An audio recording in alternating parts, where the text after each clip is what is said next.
Assalamualaikum warahmatullahi wabarakatuh. Berpikir seperti orang kaya ala Tukul Arwana. Semua orang insya Allah tahu siapa Tukul Arwana. Dia adalah pelawak, pembawa acara, penyanyi, penghibur, artis yang dulunya merintis karir sebagai pelawak itu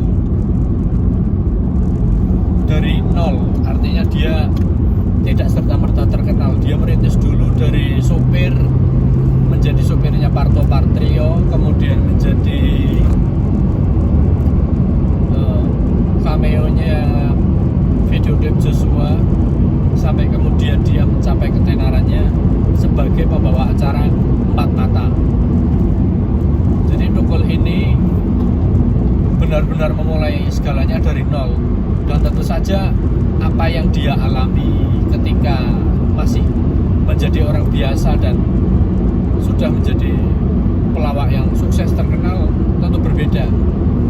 Maksudnya apa yang dialami adalah pola pikirnya, mindsetnya, pembawaannya, sampai apa yang kemudian keluar dari dirinya itu berbeda.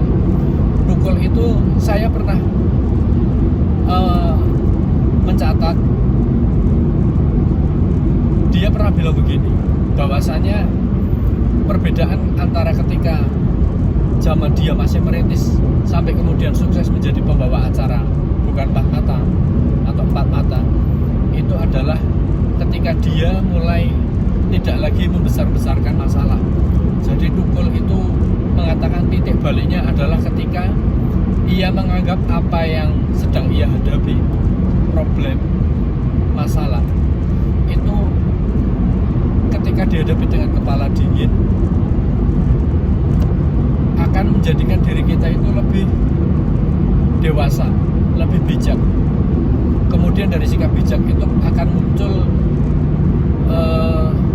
tabiat mentalitas orang sukses, yaitu tidak menganggap semua hal itu masalah atau harus dipermasalahkan. Saya setuju sekali dengan Tukul. Semakin kesini semakin dewasa saya itu rasanya enggan sekali saya itu membesar-besarkan masalah.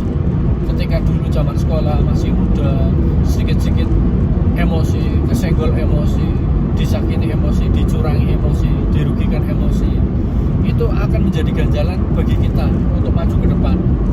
Juga penerimaan orang lain terhadap kita itu berbeda. Orang itu akan lebih mendoakan baik untuk kita ketika kita itu bersikap baik juga. Artinya kita dengan tidak membesar-besarkan masalah, memaklumi bahwa setiap manusia itu punya kesalahan.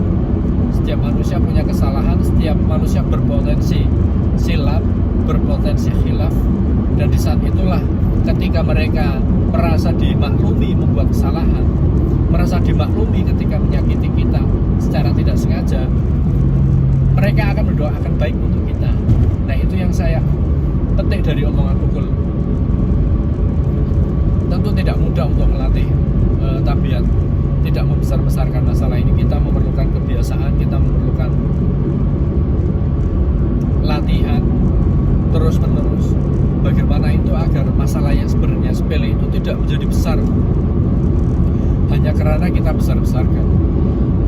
Saya mulai merasakan betul di usia saya yang sudah 37 tahun ini, ketika sebelumnya pasangan, istri, anak, atau bahkan orang tua itu berbuat salah, kita akan meledak dulu ya. Tapi sekarang itu kita lebih, orang Jawa itu bilang lebih anter, lebih slow. Oh ya sudah, kamu manusia, aku pun manusia.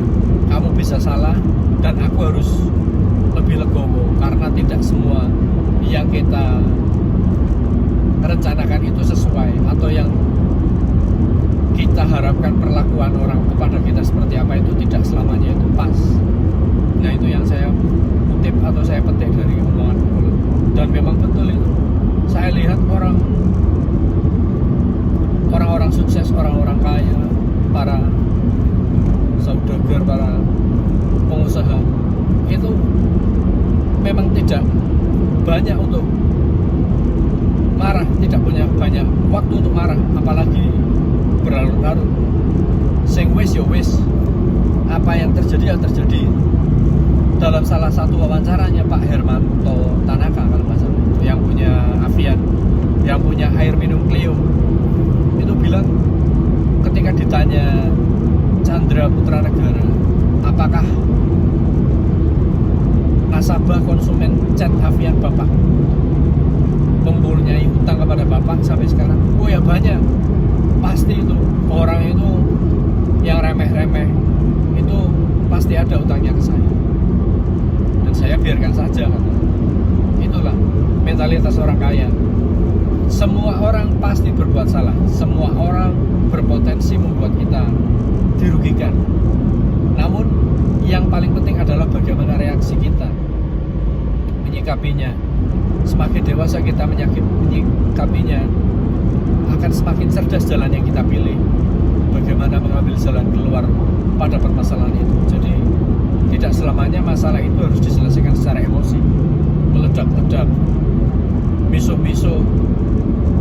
Saya merasakan betul di pekerjaan, ketika ada kawan yang sebenarnya itu kewajiban dia, tugas dia, kemudian dia lalai ataupun dia terpaksa harus saya tangani itu, ya sudah itu. Pada akhirnya hati saya bilang ya sing wis itu.